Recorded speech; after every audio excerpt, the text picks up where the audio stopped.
Good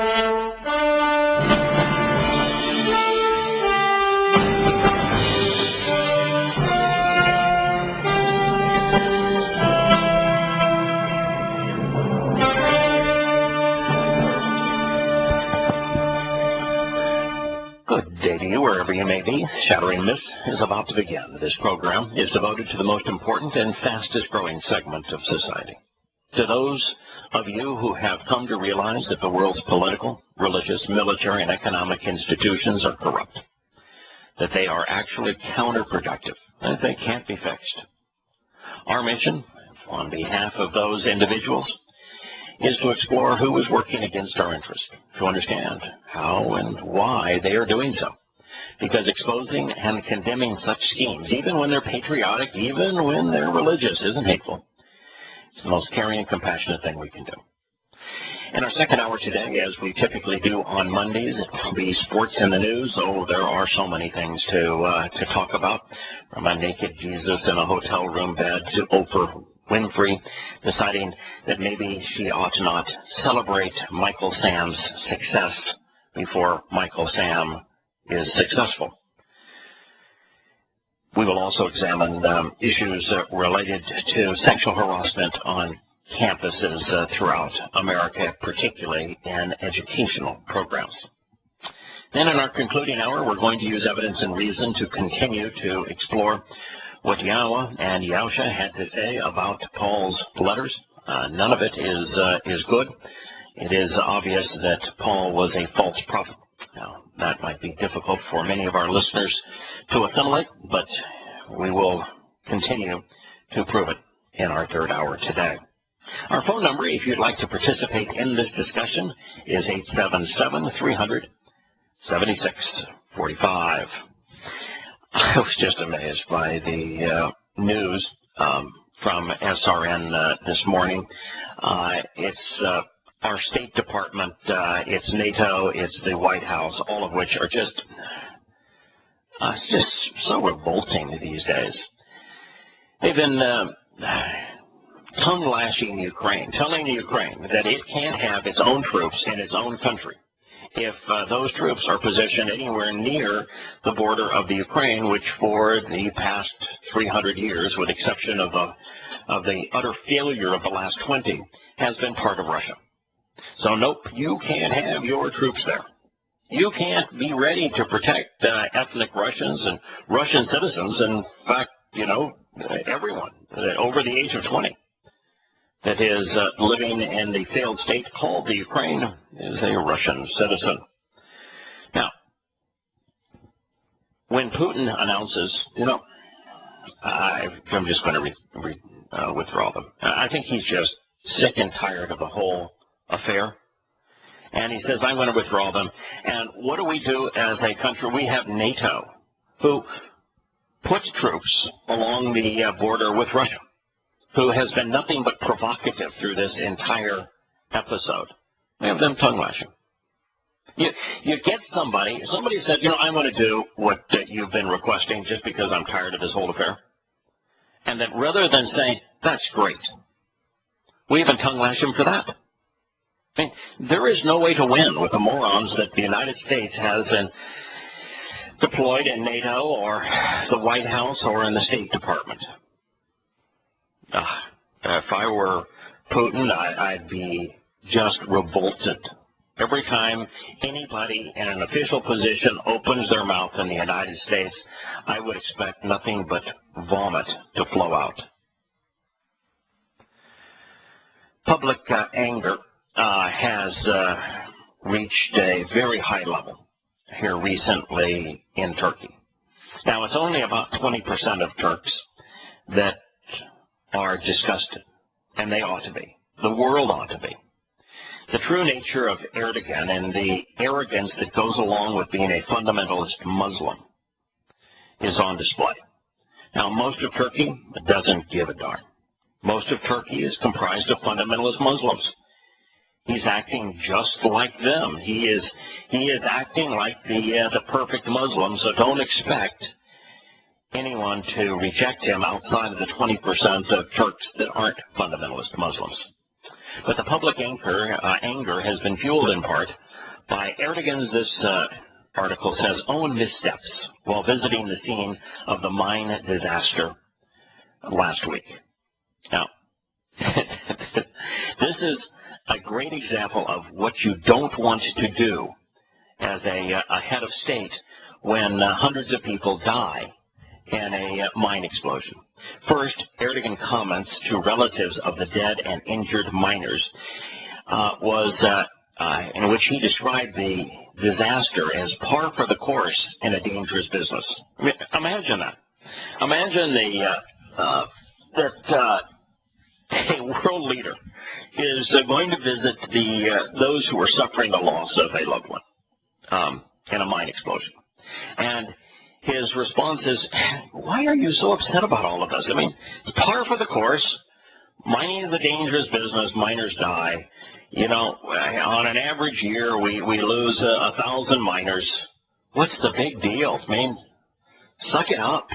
I mean, so the child of a dead father, the wife of a dead husband, the mother of a dead son, ought to just suck it up, according to Erdogan. The report here says that's highly insensitive. Then the video taken the same day in Soma showed Erdogan telling a man, "Don't be so nasty," according to the footage aired Friday by DHA. The remarks initially reported were confirmed by CNN. He said, what happened happened. It's from Allah. If you boo the country's prime minister, you'll get slapped, Erdogan is heard saying. So, in the world of predestination of Islam, which is one of 1,000 reasons why Islam is stupid. If you're a Muslim, you've got to have your head, you should have your head examined. In a religion that is where everything is predestined, which is the case in Islam. That's why he said, hey, what happened, it's from Allah. Like, you can't change your fate. I mean, why in the world fight for a religion that says everything is predestined? Why adhere to a religion that says everything is predestined? And if everything is predestined, your choices don't matter. Your actions don't matter. Nothing matters. And the whole hoax of creation is nothing but a cruel joke. Now, if you can't think your way through that, well, maybe you're a Presbyterian and have bought into the Calvinist theme of predestination, or you're a Roman Catholic and you bought into Augustine's presentation of predestination. But if so, you're no better off than your average Muslim. Yes, that is the view of Islam. Erdogan is a fundamentalist Muslim. Islam is based on predestination. And so from an Islamic point of view, Allah made the mine disaster happen, and there is nothing that anyone could have done about it. But the next part of the statement is also fundamentalist Islam. In the Quran, it tells Muslims to obey Allah's orders, and it conveys the notion that if an Islamic country has representatives over the people, they are to be obeyed too. It's all about obedience and Islam. And so when he said, when you boo the prime minister, you're going to get slapped. That's exactly the Quran's point of view. There can be no choice. There can be no dissent in an Islamic country. If you stand up and you're opposed to any of Islam's representatives, you're going to get slapped right down. That was after another video clip emerged showing a crowd outside a grocery store angry and booing Erdogan. As the prime minister entered the crowded store, he appeared to put an arm choking a man around his neck. And the man was later identified as a miner. And here is Erdogan himself choking the man. Got him in a chokehold. After the confrontation, the video captured what appeared to be Erdogan's security guards beating that same man as he was wrestled to the floor. The miner said that Erdogan slapped him. He wants an apology, the way he was treated by the Prime Minister's staff. In addition, a photograph surfaced Wednesday of an aide to Erdogan kicking a protester. The image that quickly became the symbol of the anger felt by so many against the government. It's only the anger of about 20%, folks. Those 20% are the only sane people in Turkey. But 80% of Turks are fundamentalist Muslims. They think it's right to kick protesters. They think it's right to slap them down. They agree that Allah made it happen. They believe in predestination. And so, it's important to expose this, not because anything's going to change in Turkey. The reason it needs to be exposed is because Western leaders, particularly the current American President Obama, lifts Erdogan up as an example for the Islamic Arab Spring, is saying, there's a great example of what you ought to aspire to. And yet, Erdogan has imprisoned his generals because he viewed them as a threat on fake charges. Many he executed. He has imprisoned journalists who wrote critically of him on trumped-up charges. Many have been executed. He has turned Turkey into a fundamentalist Islamic state. He is an arrogant jerk. He's been caught in all manner of graft with audio recordings of his conversations with his son as to how they ought to launder money that they have scammed. You could not find a more reprehensible man to model. And yet, he is the best example of any leader in the Islamic world, the only one that presidents and prime ministers in the United States and Europe promote. But you're seeing what he's really like. And in him, you're seeing the true nature of a good Muslim. All good Muslims are like this. The Quran says that they are like this. The Quran says that the moment they become peaceful, that they cease to be a Muslim. You're witnessing in these videos and these snapshots not only this man's character, but the character of Islam. You're witnessing Muhammad, who acted exactly the same way.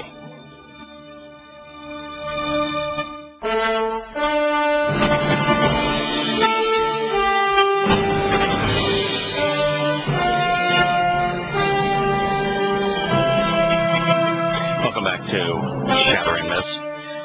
A friend, listener to the program, sent me this story. It begins homeless encampments known as tent cities are popping up across the country. They're formed as an alternative to shelters and to street living. And these makeshift communities are often set up off of highways, under bridges, and in the woods. Some even have elected mayors of the tent cities who rule the camps and who determines who can join in and who is not allowed. Some are overflowing, of course, with trash and with old food and with human waste as well as drug paraphernalia. It is interesting for two reasons. One is the National Law Center on Homeless and Poverty documented media accounts of well over 100 tent communities in the United States, and it says that these are on the rise. It is something that is foreboding, something we're going to see a lot more of. That means there's an average of 2 of them in each state. Now, that's not materially significant at the moment, but the very fact that they're on the rise is. The second thing that is interesting is that sometimes there's really nothing you can do. And shelters have been provided for those that are homeless. There's food programs for those that are homeless. There's welfare programs for those that are homeless. There's housing assistance for those who are homeless. There's all sorts of programs. I mean, the government, the Great Society, created scores of programs giving away trillions of dollars for the homeless. But until you recognize what causes most people to be homeless, you can't solve the problem. And all too often, the problem is, and the most common denominator among the homeless individuals is drug use. It's alcoholism or illegal drugs, and a dependency on those things, and a person squandering anything that is given to them on more alcohol or more drugs. And since you're not allowed to consume intoxicating amounts of drugs or alcohols in the homeless shelters, they want to be able to do what they crave.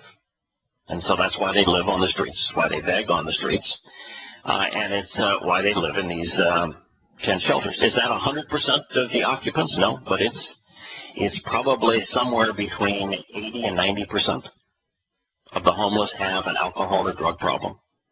And without that problem being resolved, there is no way to solve the problem of the homeless. And the only way that problem can be resolved is for those who have the problem to want to resolve it. If you don't want to free yourself from drug dependency or alcoholism, it isn't going to happen. No one can force that upon you. And so there is an issue, and an issue that we've spent trillions of dollars trying to resolve, that quite frankly cannot be resolved. It isn't a societal issue that can be resolved from a societal solution. It's a personal issue. Now, it's also important to recognize that not only are these 10 cities littered with trash and drug paraphernalia, discarded whiskey bottles and the like, and human refuse, which they won't even go far away from the tent city to be sanitary. That this is a problem with also the homeless on the streets. It's a breeding ground for disease, and there are a lot of communities that actually encourage all of this, and you wonder why. You know, this is not a human rights issue. It's a human wrong issue. You know, I don't think society is better off when we coddle people who are unwilling to resolve issues like this. Now, I've got no problem paying for rehab. I've got no issue with the government saying, you know, if you have a drug addiction, we will sponsor, at least once for you, treatment. But you've got to choose it on your own. And then once you're out, you've got to try to make something of your life. But when you coddle, giving money to those who have destroyed their life and their wealth through drugs and alcohol, you're not making them better. You're not being compassionate. Now, that being the case, you might say, well, why in the world would you be an advocate for legalizing drugs? And I am. I'm an advocate for legalizing the consumption of alcohol at any age, and for the complete legalization of all drugs. Because I think people ought to have the option to poison themselves if they wish to. And that as a society, we ought to be concerned about explaining the reasons why those are bad choices, but not to tell people what they can and cannot do.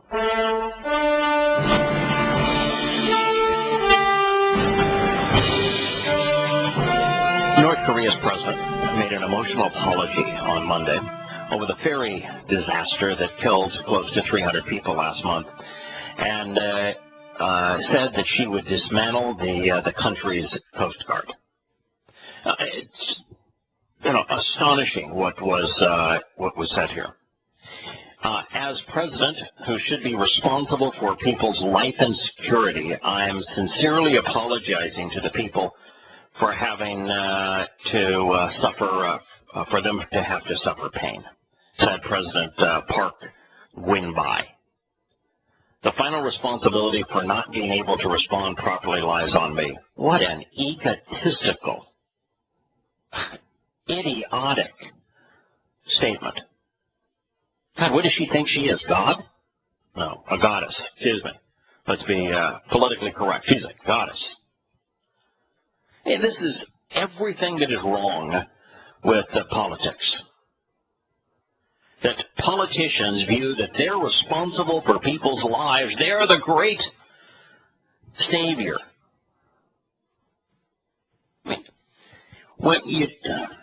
I'm all for people taking responsibility, for being accountable. And so the captain of that ship that was in his quarters and bailed out at the first opportunity, and the young woman who was at the helm when she turned the ship way too sharply and turned it over, and whoever the individual was that made the decision to overload the vessel and make it top-heavy, all those individuals ought to be responsible, and they ought to be accountable. But the president of the country coming out and saying, I'm responsible? I'm responsible, you? It's me. I should be the savior. I should have been there in the water ready to catch you. I should have had the Coast Guard have vessels ready there right beside you, ready to take you in. I mean, good grief. I mean, this may be the antithesis of Erdogan saying that, hey, mining's dangerous. Don't make such a fit over all of this, and kicking and choking the protesters as if, hey man, I didn't have anything to do with this. Don't burden me with it. And the opposite side is blame me. I'm responsible. I should have been there. My job is to take care of all the little people. And it is what you're seeing in these stories is the extremes of why God hates politics. She goes on to say that as president, I feel a sense of sorrow for not being able to protect them during their family trip. Speaking of the young people who died in that ferry, yeah, it was a tragedy, and the tragedy is strictly because of the fact that the ferry was overloaded. Grossly overloaded, and it became, therefore, unstable. And the young woman who was at the helm had not had a lot of experience maneuvering the ferry, and the currents were strong, and she turned the top-heavy, overloaded vessel way too sharply, and it capsized. That's what happened. Some people should be held accountable. Whoever made the decision to overload the vessel, whoever made the decision to accept a bribe that enabled this ferry to operate under that basis regularly should be held accountable. The captain and the third officer who turned the tiller should be held accountable. But the prime minister, the president, it's just grotesquely egotistical. Hello, Glenn. Welcome. Hello, Yana. I'm sure she didn't. I'm relatively sure she wasn't intending to be egotistical, but I do agree it's a bit out of perspective. I mean, well, you like sports. Who's the first guy who gets canned when a sports team floods or guard coach? It's like, I understand why if the team performs poorly, the coach is blamed. It's not always the coach's responsibility, but the president of the country is not a coach of a sports team. This notion that to go out there and say I'm responsible for a maritime accident, and my job is to protect and save the people and protect them from harm. What a moronic notion. I mean, it's just so grotesquely misguided and egotistical. You have to shake your head. It's like it's exactly like the other half of the equation, the other leader in Korea immediately after it happened, accusing the captain of murder. In fact, he's going to be indicted on murder charges. Murder is the premeditated decision to take another person's life. There is 0% possibility that the captain of that ship, who was in his quarters when this occurred, premeditated murder. Criminal negligence. Criminal negligence.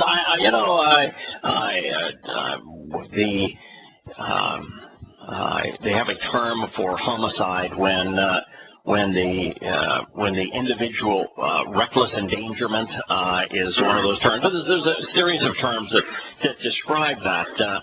Manslaughter is a term. With manslaughter, there's no premeditation. It's just that your actions caused many deaths that could have been avoided had you done your job or not acted inappropriately. But murder in any culture requires premeditation. They didn't premeditate this. So it's just the Korean response to this. Just from one extreme to the other, from Padawan having sociopathic lack of empathy to her trying to codependently take responsibility for something that's really not her fault. Right. It's ridiculous. Responsibility is an important part of us as a people making good decisions regarding our lives. So I'm all for taking responsibility, but you ought not take responsibility for things that aren't your responsibility. Right. That is narcissistic. It is narcissistic. It absolutely is. Yeah, her statements are grotesquely egotistical and irresponsible, really. She's irresponsible in taking responsibility. That's correct. Yeah, absolutely. Irresponsible and taking responsibility. It's very much like in our military that claims responsibility for providing our freedom, and yet there's not a single example of it. It's claiming credit and responsibility for things that they're not responsible for doing. Speaking of military, I especially love the news story that has Eric Holder levying charges against Chinese generals for espionage, international spying. What was just stunning there is, of course, that the only reason that he could even level the charge is because we have been spying on them. The Hawaii episode where America did everything it could possibly do to take the world leader in telecommunications technology and to prohibit any American state or business from buying their technology. And we did so because we said that it's a possibility that the Chinese government could use it to spy.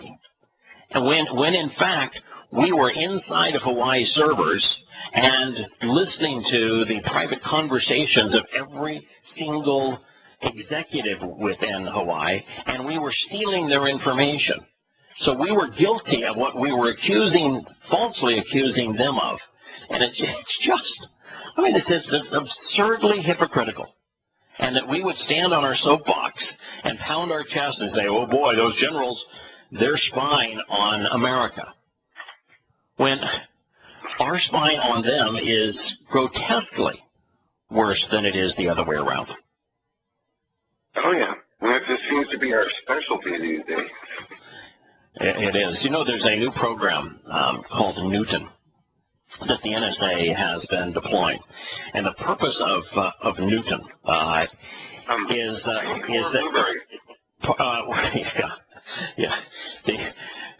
Fig Newton.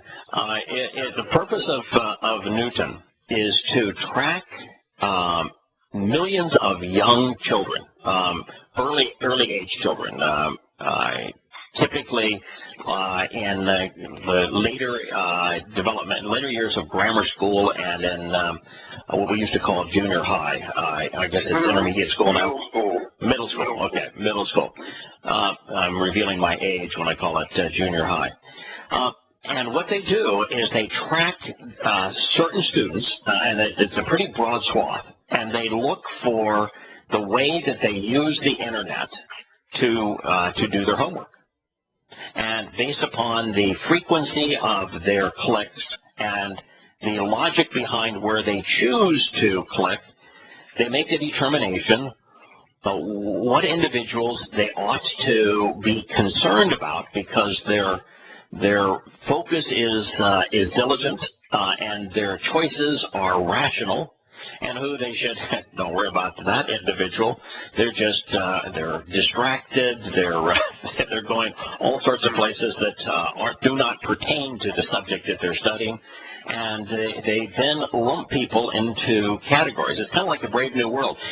If somebody is capable of being a truck driver, and I'm not criticizing truck drivers, it's a worthy profession, but if somebody is suited for a particular profession and is unlikely to stand up against them and expose them, then we just ought not be concerned about those individuals. We ought to only track and be concerned about those who show uncommon abilities.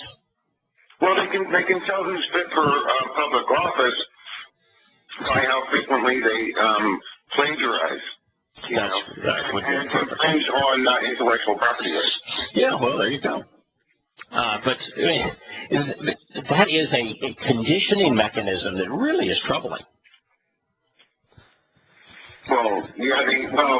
When you think back to the systematic testing of students that we've seen, just like all during my lifetime, whether it's Iowa test, California test, Minnesota multi-phase personality inventory, Myers-Briggs, Taylor-Johnson, soft sciences have been very much qualifying and quantifying our psychological makeup for a very long time.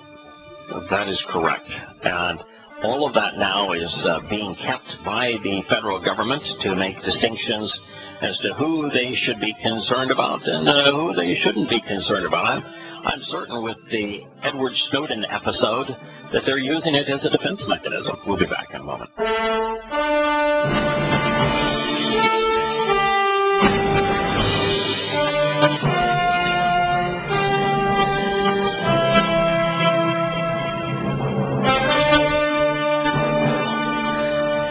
I wonder what the connection is between this story and the story that the world is grimacing about regarding Boko Haram having kidnapped so many little girls, saying that they did so in the name of Allah. Hours after a Sudanese court sentenced his pregnant wife to death when she refused to recant her Christian faith, her husband told CNN that he feels hopeless. I'm so frustrated, I don't know what to do. This week at Khartoum, a Khartoum court convicted his wife, 27 years old, of apostasy, or of renunciation of the faith. She is a Christian, her husband said, but the court considers her to be a Muslim. No, she's not considered to be a Muslim. She was considered to have been a Muslim. The court convicted her of adultery and sentenced her to 100 lashes because of her marriage to a Christian man is considered void under Sharia law. Here's the reality. In Islam, a person, male or female, is considered to be a Muslim if their father was a Muslim. And the reason that it's decided that way is that a Muslim man is free to marry a woman of any religion, including a Christian, because marriage in Islam is all about conquest, not about love. And so they're able to marry anyone that they choose to marry. And yet a Muslim woman, because she has no rights, is not allowed to marry anyone other than a Muslim. And if you're born to a Muslim father, no matter if your mother is or is not Muslim, you are considered to be Muslim. Then the Quran says that if any Muslim rejects their religion, kill them. So by the Quran and by Sharia, Muhammad's example, this woman is a criminal. She married a Christian man, which means that she has violated Sharia law because a Muslim woman can't marry a Christian man.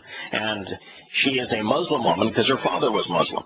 And the fact that she has denounced Islam makes her a hypocrite, which the Quran says in the 9th Surah must be killed. So According to Islam, the courts did exactly what Allah, the Quran, and Muhammad would have them do. And yet, the husband can't understand it. See, this girl's father left the mother right after she was born, and she was raised by her Christian mother, so she's been a Christian her whole life. But from an Islamic point of view, she rejected her religion. By the way, from an Islamic perspective, since Barack Hussein Obama's father was a Muslim, everyone in the Muslim world views him as a Muslim. He is a Muslim from their perspective. And as a Muslim, if he were to announce that he is no longer a Muslim, he would be considered an apostate and would be killed for that reason alone.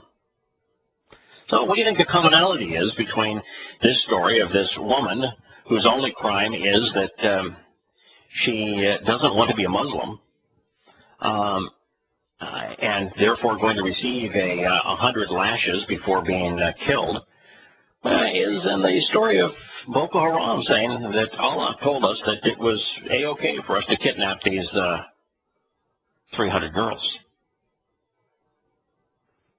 Well, there's an international... Yeah, there's an international committee. When it comes to standing up to this stuff. Yeah, well, where are they? You know, where are they standing up for the rights of this woman? It's... where are they in terms of renouncing Sharia law? Where are they in terms of renouncing Islam? You know, you got the liberal intelligentsia in Hollywood to temporarily stop going to the Polo Lounge at the Wilshire Beverly Hilton Hotel, whichever the one it is. Maybe it's one of the same, because it's owned by the Sultan of Brunei, and he recently said that he was imposing Sharia law. And the only reason is because they have heard that in Sharia law there is punishment for being a homosexual. And so that's why they finally said, oh boy, you can't be against homosexuality or we're going to stop going to your bar. And yet they're silent when a woman is convicted for choosing not to be a Muslim. They're silent when little girls are kidnapped in the name of Islam and either forced to convert to Islam or to be raped. Hypocrisy is deafening.